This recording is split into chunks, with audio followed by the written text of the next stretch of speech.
It's that time again. Hi, everybody, all over the world. Oh my God, I have no idea what's happened to my voice. I think it's just gone. It's gone on holiday because the rest of me didn't. Hi, everyone. I'm Russ Cade. Welcome, as always, to The Daily Show here on Men's Radio Station. Always time for this. This is, this is one of the best things I bought, right? It's an insulated glass mug. Because when you pour coffee or your tea and in 30 nanoseconds, if there's such a thing, just a nanosecond, it's cold, right, where it gets tepid. So this, I thought I'll give it a go. I didn't have much hopes for it, but it's glass walled and it's double walled and it actually works.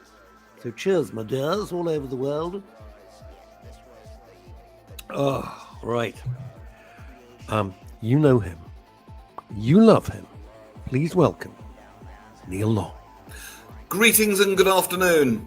Thank you for having me back, Russ. Longy here at your service, ready to take it all in and offer a few gems of wisdom. I was moving on, but your friend Robert Van Buren. Hello, Russ. Oh, shut up, RVB. Will Neil turn up? Yeah, I think so. Stop being such an anorak, RVB. You're an anorak. Yeah, we like anoraks. Good afternoon, Mr. Kane. So you, whoever that is, it says Facebook user. Hello, Facebook user. You're looking at us, and hello, on what's it called, Espresso Bar, and Elizabeth Green coming in live and wonderfully direct from Manhattan itself, right in the heart of New York City. Very cool. Hi, Elizabeth. And Paul Claridge, having a good day. Paul, wishing you better. Blooming heck. I've got a story about Manhattan. Did it transfer to Spurs? Or what did it do? No. We flew to New York from Ottawa. It was a very, very short flight. Me and my daughter, and we had to circle Manhattan because they couldn't land the plane. Oh, right. And bless my daughter, she was terrified. But there's a couple sitting next to us, a Christian couple, because I could tell because they had a Bible with a bookmark in it. And the woman started praying for my daughter, and the bloke was on his cam going, "Oh my God, this footage is fantastic!" It was such good footage, circling Manhattan. He thought we could probably sell it online. I think. Please, Ian Foreman, Essex calling. Good afternoon. Right, he's up.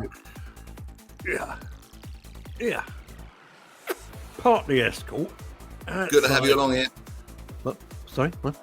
I was just saying hello to Ian. Yeah, no, I'm just, giving it the full Essex shoulder movement. Exactly. If you're watching from America, you probably, you know what I mean, won't get it. Tell you what, give it a wallop, give it a portion, know what I mean. And from there, we go up to Fife in Scotland. Greetings. Hello, Sue Sleet, who's right on the coast there. Right on the coast. Hands up, Neil Long, who remembers the Starlight Rooms, Enfield? The name's familiar. I've never played there, Ian. Yeah. Was that when you were playing for Man U or when you were playing for No, it's Chelsea? when I was playing for Capital. Oh, right, playing for the Capital. Right. Do you know what? Should we bring on our guest? Because it's a huge subject that we're going to talk about today, and it's a very important subject, and it's something that we see every single. Oh, look, Ian Foreman's reminded. This is it. You get to our age, I can't remember anything. You did, and so did I. So apparently, you played. Oh, I don't know. I have no idea. There we go. That was the. PM me, Ian. I'm going to have to go back in the memory banks. I remember playing Ealing. I think that's as far north as I went. West. Sexual Ealing. Who could Well, want it?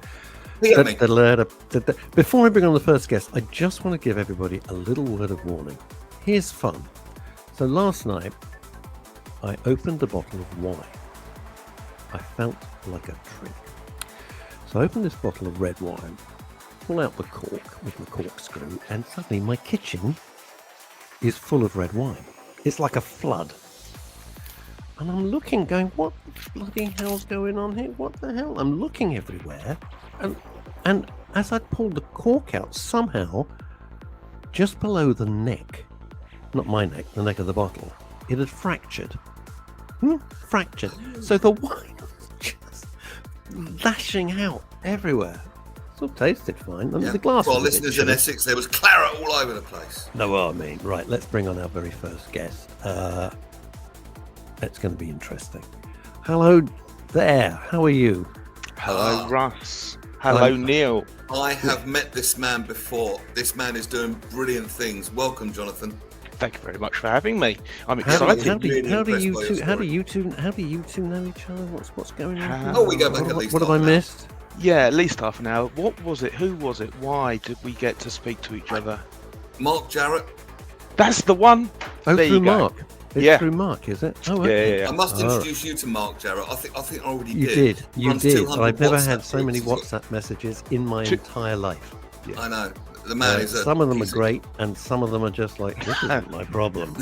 I'm not getting involved in this. Thank you very much. But thank you for the introduction. Right, Jonathan McDonald. Mhm. You're the co-founder of Social Me Too. It's something which goes to the very, very heart of men's radio station, and to be honest with you, women's radio station as well. Bullying. Let's start talking to us about it. It's a ghastly, horrible, horrible thing. Yes. So essentially, I have only been on LinkedIn in the last 2 years in my current roles, and to give you an idea of how much of a Luddite I am, that is my Get phone. out. Oh, yes. Jeez. Hey, Oh, I feel yes. like I'm watching a Steven Seagal film from the 90s. Yeah. I Just mean, holy it's a modern phone, but Is it? Well, by prehistoric standards. yeah, it's I modern. used to have a Nokia 6310, but the had battery. that. Yeah, I know. That was Anyway, fantastic. so I'm not a social media person, and I built contacts and we all networked virtually throughout the lockdowns, and I met various people and started to build teams and started speaking to women. Under what? from- Hang on. Under what guise? So you're building this up, but under what? What's the concept behind you're building it up? So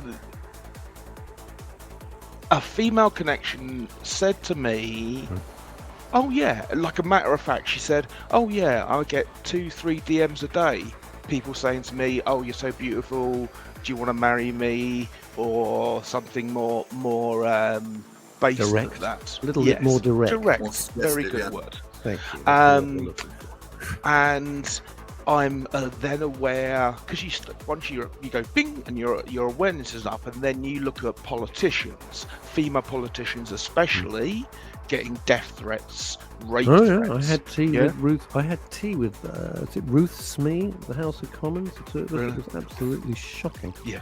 Very nice woman. So from footballers, from racist abuse, so there is social media has enabled people to reach much further than they can just shouting out their window, and there seems to be, I think it's Schadenfreude, and we're really a product of the TV shows of the last 20-25 years, because magazines and newspapers and TV shows are pretty much all about glorifying in other people's suffering in one format or another. And also glorifying idiots, by the Yes, way. yes, absolutely. Yeah, Glorifying absolutely talentless morons. I hope we're coming to the end of that. I remember that. Well, through he's the still 90s, ringing that- it, Nick. He's still ringing it. They brought back another Britain's Got Talent. Yeah. I don't So- mind that so much. I'm thinking more the Jeremy Kyles and Jerry Yeah, Springers of this world, yeah. which I did used to watch for all the wrong reasons. But I since I've couldn't. had a much I greater love Jerry. awareness of mental health, as a mental health advocate, I cannot condone that kind of programming. I just can't. Yes, it's baiting, it's car crash TV, and some people like that, but It's very unpleasant. Sorry. So, Jonathan, because you can see Neil's passionate about it, I'm passionate about it. Absolutely, I'm passionate. All right. So you So- see this going on. See the problem. So I am doing video content for LinkedIn because I'm here I've got a green screen. What can I do? I can do videos. So I start doing videos, having conversations, and people are saying, abusive messages are coming from here, there, and everywhere. So I set up a recording called "Abusive Connections: A Male Problem?" Thinking that it would be nice and simple, and that'd be that. And we recorded that, and a girl called Gazelle, who's an amazing woman, currently in Malaysia, told me some stories that rocked me to the core of what she was experiencing. And so I then started... Which was what? Elaborate. Which was You can say what graphic- you like. It's not the BBC, so you Okay, can so- just so- say so what you want. We're not censored. genitalia and sexual. I mean, like You mean not dick sexual pics? In other dick words. pics. Yes, lovely. So, what the And hell's that yeah, about? so and she said to me during the call, and she goes, it made me cry, and I felt absolutely horrible for her. So I then went, okay, this is a problem on LinkedIn. So I started this group called LinkedIn Me Too. Now, can I just pause you there for a second? And I just Right. want to say as well, it's really very nice of her. And I just want to jump in and say, hello, Emma Webb. Hello, Linda. Your boy is doing wonders, and he looked so smart the other morning. He looked fantastic. He's got one hell of a job there. My goodness me. But talk about that another time. Now, in my kind of simple mind, the way that I look at stuff, LinkedIn really is just for business. I only use that for business. Yeah. And I didn't realize until 30 seconds ago, Jonathan, when you said this, that LinkedIn also had sexual content. I understand on Twitter, Facebook, and all the rest of the crap, but LinkedIn for me is purely business, and it's very, really formal stuff. I don't do my gags. I don't do any of the other silly nonsenses that I do. Nothing, business only. And you're saying that your introduction to this was through LinkedIn. Yeah. I'm staggered. I'm It's staggered. extraordinary. Yeah. And then, so I've then recorded, I think I did about 2 or 3 recordings of a show called LinkedIn Me Too. And then as it started to grow, started getting connected to other women who wanted to be in the show. And at a certain point, we had this meeting and I went, this is not just LinkedIn, this is everywhere. So I am by nature a very global thinker. So I went away and bought the domain name www.socialmetoo.org. Very clever. And so if you were horrified by the idea that there's sexual content on LinkedIn, let me properly horrify you now. The website we built is absolutely no registration of any sort or anything.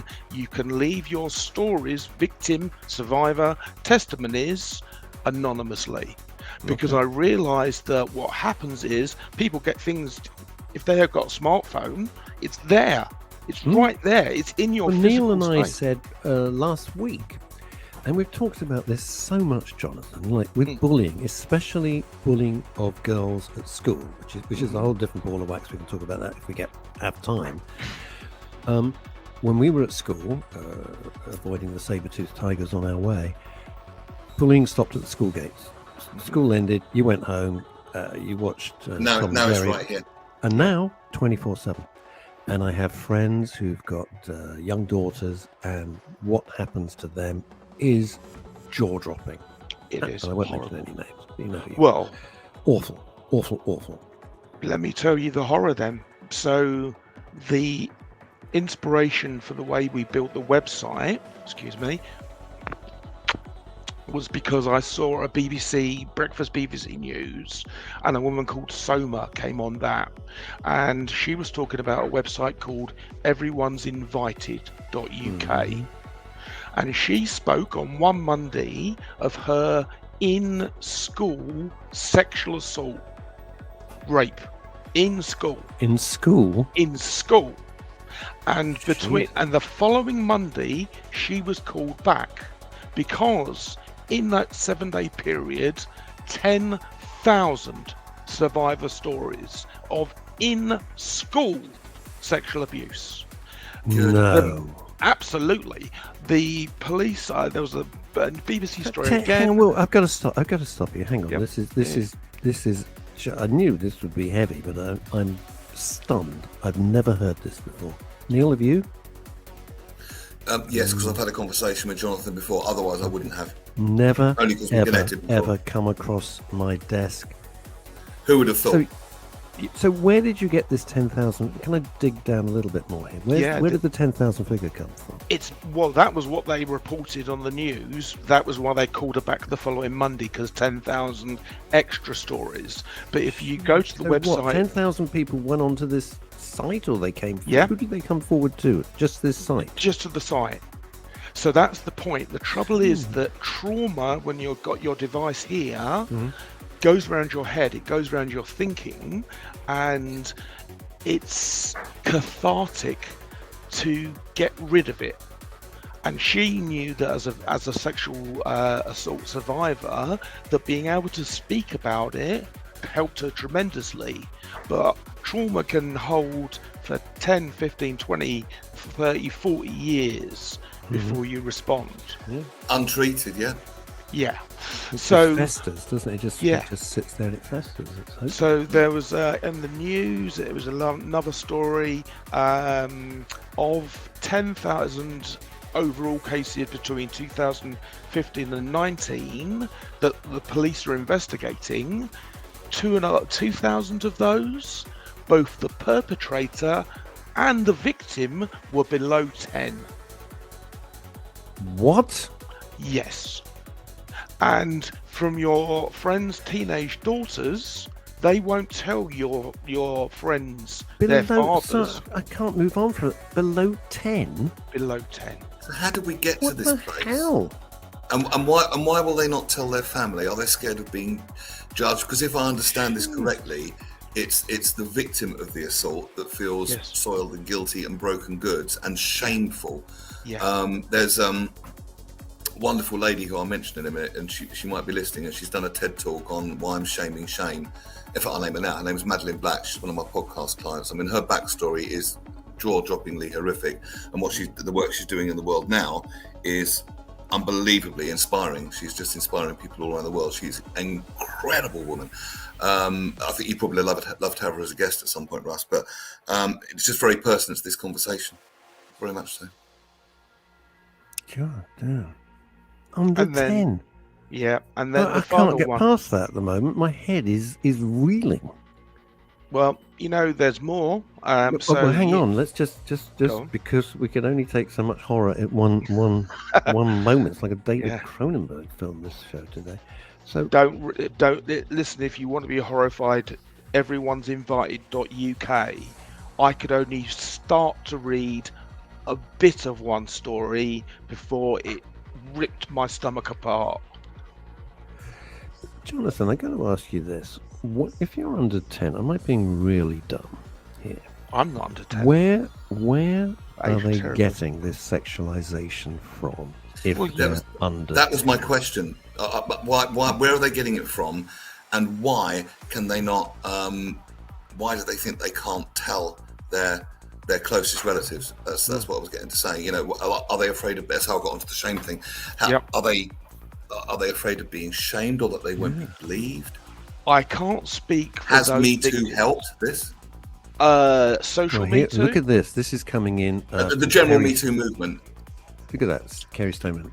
You don't tell your parents at the time, as you do feel guilty and dirty, and think you won't be believed. Yeah, and of course the fault is completely on behalf of the perpetrator, never the person who's having it perpetrated on them, ever. Indeed. But No, it feels it's that not. way to them, It's unfortunately. not. It isn't. This goes to so many things. It touches on so many things that we delve into deeply on Men's Radio and the Daily Show. Is this that people turn it and think, well, it must be my fault? Yeah. Bullying in the Yeah. workplace, bullying in a relationship, Must be something wrong anywhere. with me. It's like it's got to be my. I'm. Yeah, and there's plenty of gaslighting going on as well. And So- it's like, what the hell? All right, Jonathan, we're reeling Yeah. from this, my friend. Yes, We're reeling. okay. Well, let me give you a bit more to reel from, and then I'll speculate as to why I think it is the case. Okay. So, it is reported more often than not now that every day a teenage girl in secondary school is asked 10 times for nude or seductive pictures. And we started this show talking about how we applauded stupidity and vapidness and superficiality. That's where it's from. Our whole culture for the last 2,000 years, frankly, has taken women and placed them, longer than that, and placed them as not even second-class citizens, but less than, so in the Christian faith, less than the beasts of the field. Oh God, yeah, I Well, remember that. you've lost me. So in You've the lost me Bible, right. the woman is created from Adam's rib, Yeah. and he goes through, and God gives him all these animals, and he goes, "Oh no, that's no good, no good." And so after he's created all the animals, he creates women. So just we your got basic, there in the end. yeah. So just your basic Church of England people. This is why I If loathe you- religion. But anyway, that's just Yeah, me. but It's if another you subject. really push someone Mm. about what they believe, the whole marriage being given away, ownership. Now, if you go to Yes, India, ownership. There it is. There it is. It's the. I mean, the. This is going to sound controversial, but Well, that's think why so. we're here. the taught perception of man's relationship to God, source, energy, whatever we call it, of that paradigm, is pretty much being an abusive relationship. It's pretty much, if it was physical human beings, it would be classed as gaslighting or domestic abuse. I don't understand how it ever. I'll be honest with you. However, and I I'm don't just going know. to say I mean, one I'm- sentence. I'm going to say one sentence, and I'm going to Yeah. duck out of the conversation for another time. But I don't understand how everyone was suckered into it. I just don't I understand. don't. I look I at it don't. and I go, why are you believe?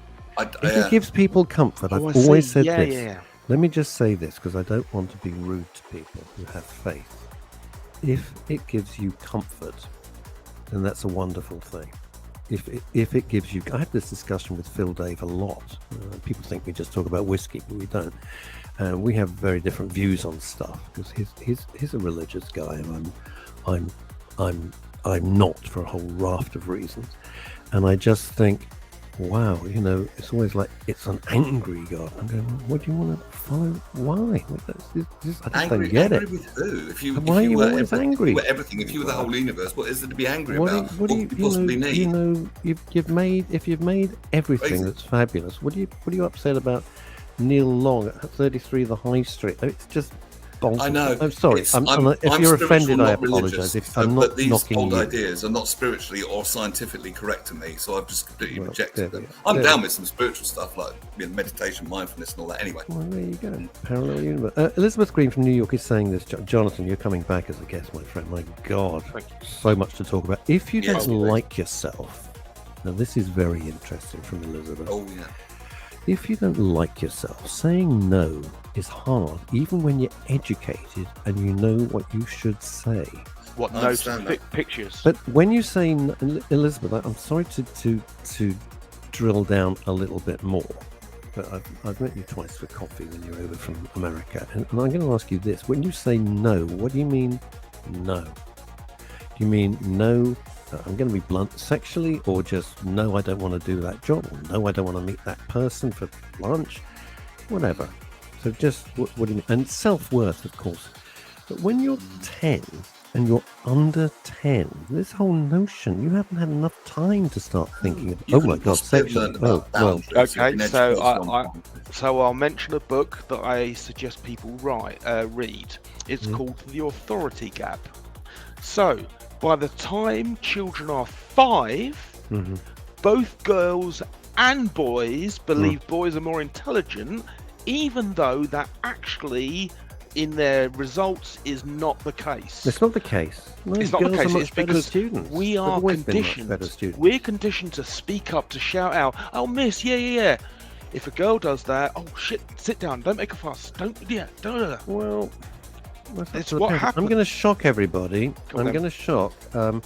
I read these things out. Jonathan, you wouldn't know this, but we also go out on deluxe radios. Between 60 and 70,000 people who listen to this show. The show's streamed out with our friend David Winble and the rest of the team over there.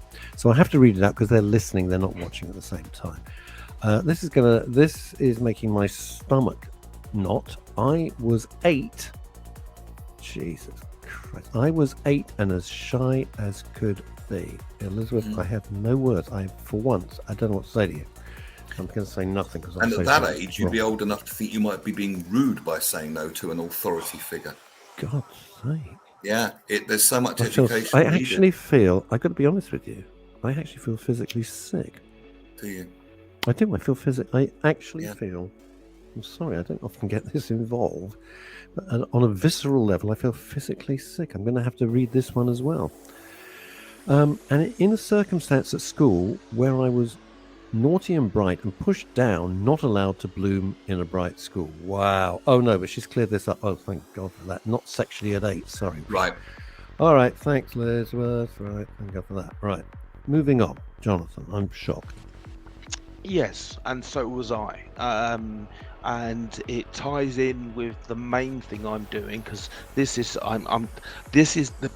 so after about the 5th season of Social Me Too, which I've still yet to publish on LinkedIn, I realised that ultimately people that abuse, well, there's a couple of things.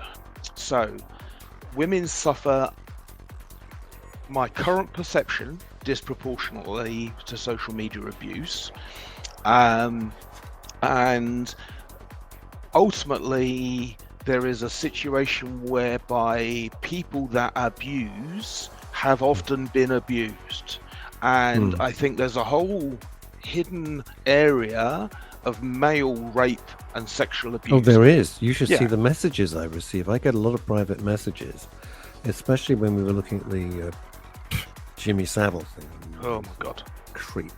And I want to talk about that in a second. And actually, Jonathan, I think I'm going to have you on as one of my experts if you're free. But Okay. it's such a huge show to put together. I want to do it absolutely correctly. I don't just want Neil and I doing it. It needs proper experts, and I need doctors and psychologists on it. I agree. It's wow. Okay, it's move on. I'm sorry. You're making my head spin. This is infinitely worse than I thought it was. Yeah. How did we get here, Infinitely Jonathan? worse. Well, listen, ultimately, I've had life experiences and trauma that have required I grow.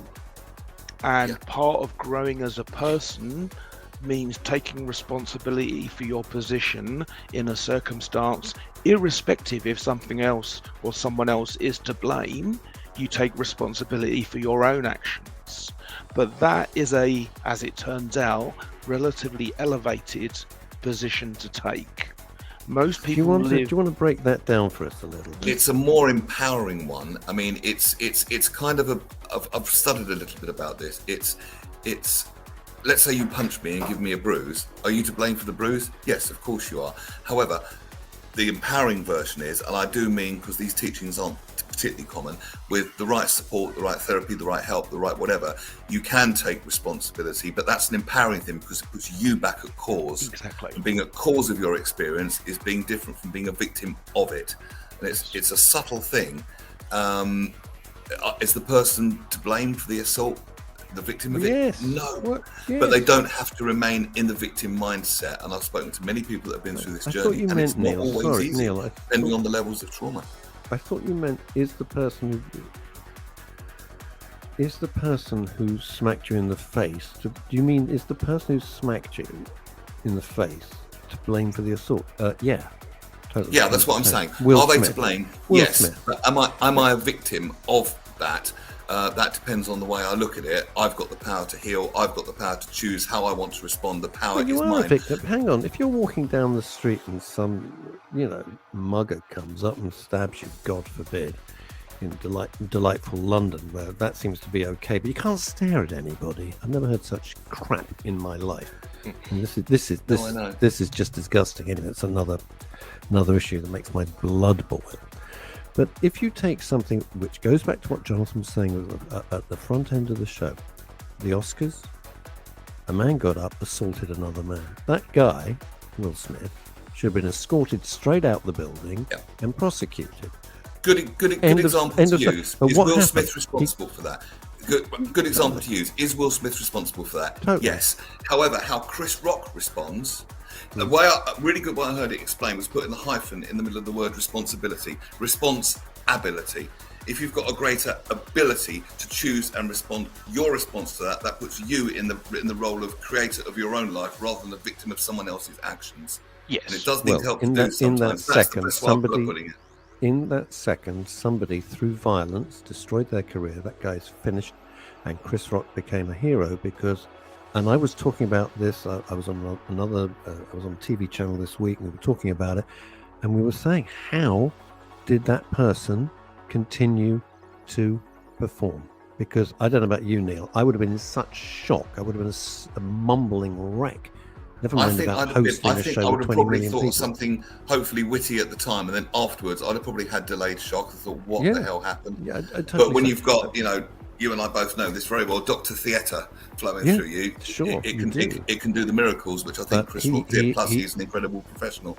But he, I don't know if enough people have said bravo to him for carrying. But what you were saying is, just break that down for a second, and I want to get back to the real meat of why you're Who, me here. or Jonathan? Me. Jonathan, or both of you, really. Then we've got this huge event, and I'm sick to death of talking about it. You're sick to death of hearing about it. But just from Jonathan's perspective, is this a huge event which is meant to be the most glamorous night of the year? Quite simply, the most glamorous. And the guy gets up, has an act of violence, is then rewarded for that by giving an Oscar, and stands there with some bullshit Hollywood speech and crying and all the rest of it. And I'm a work in progress. And I said on TV, this, you're a work in progress? What are you, 12? You're a 50-something-year-old man. Shut up. It's completely uncalled for. And it's unacceptable. But people watching go, well, you know what? That's a green light. Look at this guy. He's worth $300 million. Violence seems to be okay. Violence is never the answer. No one's above the law. No, Doesn't matter but how this rich is you it. are, But doesn't this make- is. it doesn't I'm make just it wondering right if that's to do. learnt. So essentially, we sort of sidetracked a bit into other reasons why people are react, behave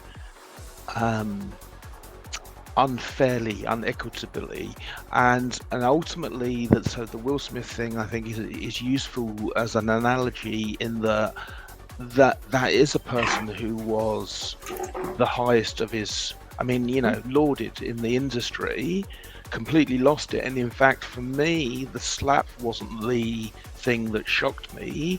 It was all the shouting and the The swearing language and stuff. twice. Yeah, I'm with you. exactly. I'm with So you. that was not equally just shocking. a one-off slap.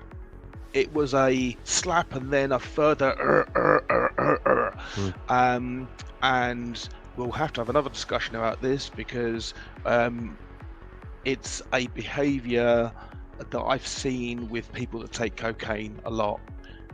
It's a angry. I'm not saying Will Smith takes it, but that kind of Just to be clear, in case his lawyers Yeah. are watching, that is Will not Smith, what our guest yes. is saying. He is talking in general terms. Yes. Yeah, that's right. Yeah, well, cocaine makes you into a raving lunatic. Yeah. That's all there is. I've So- seen people on cocaine. It turns nice people into absolute arses. It It does. does. And It so, does. so I had a business ultimately- partner who I realised was on it, and I had to get rid of them. You have to. Yeah. So ultimately, you've got people at the top of our society, the nature of our TV shows, the nature of our magazines, the nature of social media, Instagram, where it's all about this vapid and superficial side of things, and people are sitting there with their phone, and it's like a reflex.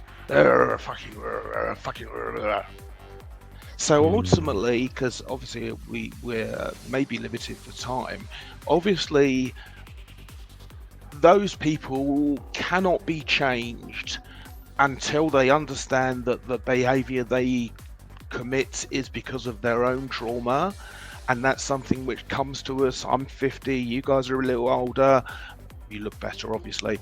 Well, But I'm it's not something. doing the Fu Manchu look. Are you not? No. I had all that. It looks very professorial. 'Cause Absolutely. the advantage you have, don't what's that? The advantage you have, Jonathan, is somebody can ask you a question. You haven't the faintest idea, but then you can go, that's a very interesting point. And you look like a professor. It's genius. Exactly. That's why I'd quite I? like to Actually, smoke do. a I'm pipe. loving this beer thing. This is very good.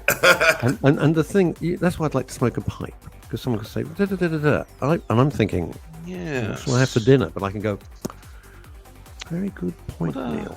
And I look like I'm a genius. And I'm still as Yes. stupid as I always was. Let me read this. This is coming in from New York State. It's Yes. Razor Don Brown. Male abuse is riddled with shame, blame, and denial. Yeah. It's often excused by the victim, jeez, and the victimizer. As a society, we give very little attention to male abuse and the effect therein.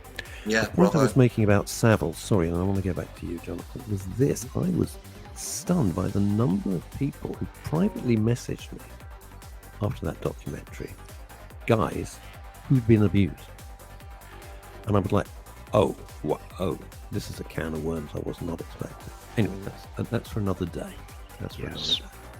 So ultimately, I realised that the behaviour of people cannot be changed. This movement, social Me Too. So the reason I called it social Me Too is obviously because of the Me Too movement. That did create actual change, and some of the people that had that behaviour, the high-profile ones, were taken down. But it's an endemic problem throughout society, industries of all sorts. Can I just comment?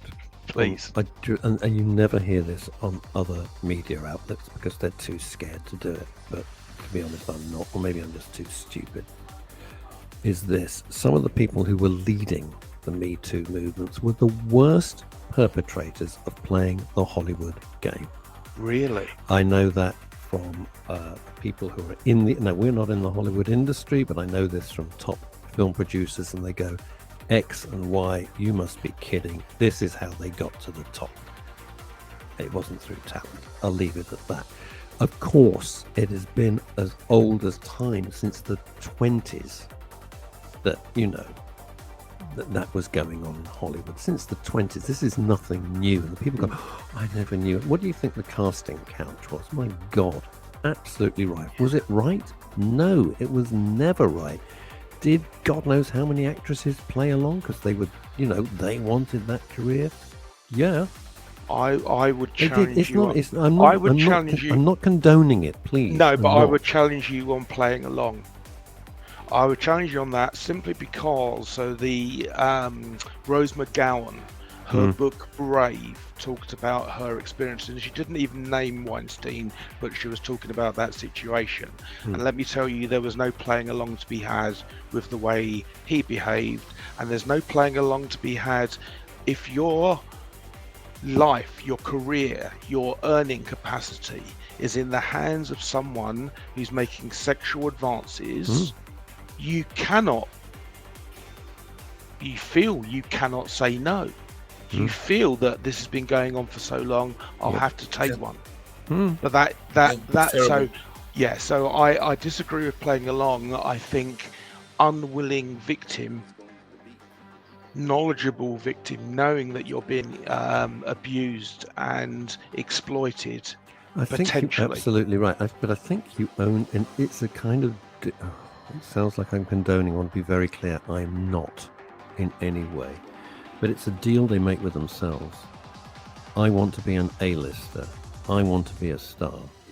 And if it means I've got to do this, which is unpalatable, all right, totally unpalatable, some people are willing to make that deal. I think they're It's always both been true. ghastly. I think there are some people like that, and I think there are also many, probably more, who literally just wanted to do it because they loved it and wanted to get to the top because they were so good at expressing what they're doing. They love their and then we're craft. faced with that situation. But again, it comes down to the power being with someone It is else, a and that's power why I'm thing. so grateful. And That's why I'm so the Weinstein thing was never about sex. It was only ever about. No, it's it was about only power, ever about. or more power. accurately, lack of power. Because powerful men or women don't need to behave that way. If you're truly powerful, you have no need to behave that way. It's all about. I've had a theory for ages that rape is not about. People say it's about power. I would add to that lack of power. You wouldn't need to. There's no need to behave that way if you feel good in yourself and confident in your own abilities. You don't need to take other I want to just get back to people Hollywood. by Just force. Really? I want to get. Yeah, I know it's repulsive. I want to get back to Hollywood just for a second.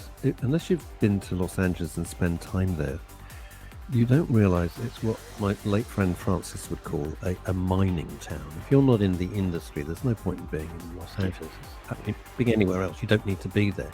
And when everyone who's serving you, every waitress, every waiter, everyone wants to be a star. Every minicab driver, it's the same. They all want to be a star. And when you think to yourself, and this is the only spin I can put on it, and it's not a great spin, that there are how many A-listers in the world? A handful. a handful of big stars. There's thousands and thousands of actors and actresses, but there's only a few big stars. And, you're competing in the most enormous, brutal arena. And when you're offered that role, and it's a disgusting situation, but, it doesn't excuse it that it's been there for nearly a century now. Think about it. Because we're in 2022, 1922. Explains it rather films than were huge. excuses it. Yes, I think so. So looking at that whole side of things is only just looking at a parallel as to why people are the way they are on social media. The behavior, the actual physical behavior in the real world, given the whole world in the palm of your hand, if you've got to understand. I mean, so I look at porn. Okay, for the purposes of it, but that doesn't then extend to the way I talk to actual women that I meet and interact. Do you feel desensitized? Do you see a lot of the current wisdom? I don't know, the current thinking. I'm not going to use the word wisdom. Is that exposure to porn, right? Especially at a very young age, which I think rolls right the way back to the school thing. Yeah. A statistic you talked about school kids is that it desensitizes you. And if you're a young kid and you're looking at this, you think, well, every woman acts that way. Well, they don't. Yeah. Not every guy acts that way. They don't. It's not real life any more than the Kardashians is real. None of it's real. No. It's a hugely exaggerated version.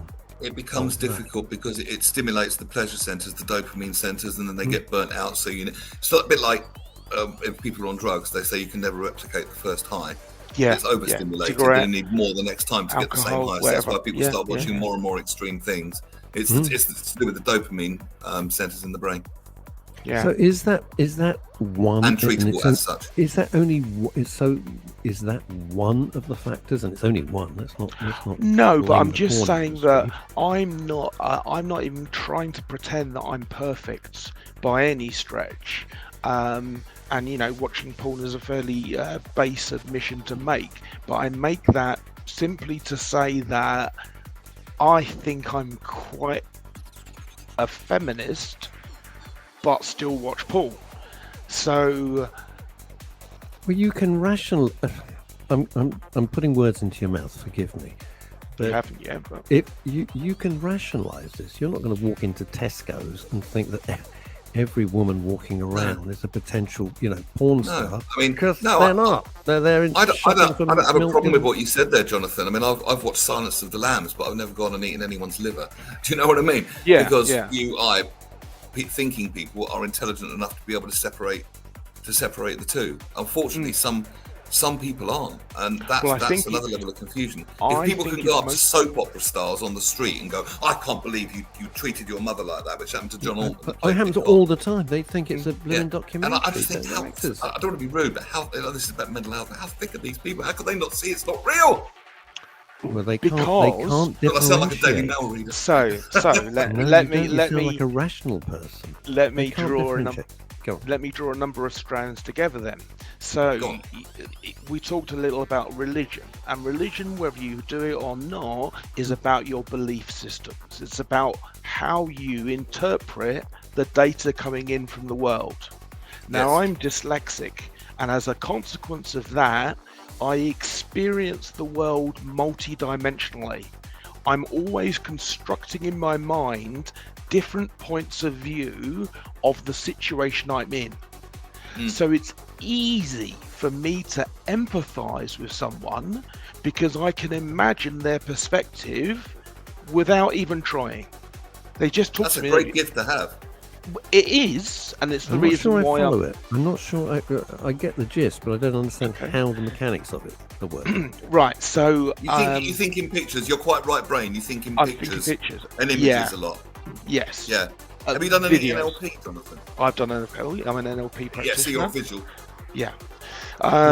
So, but it's literally right. So, the comparison with normal brains is this: you'll be walking to work, thinking about your boss, thinking about lunch, thinking about the washing you've got to do, thinking about having to get the dog's toenails clipped, thinking about a wife with a girlfriend, a wife argument with your wife, thinking about holiday in the next few months. So everybody is wandering around the world in a functional state, living, but having 9, 10, 15 thoughts Always.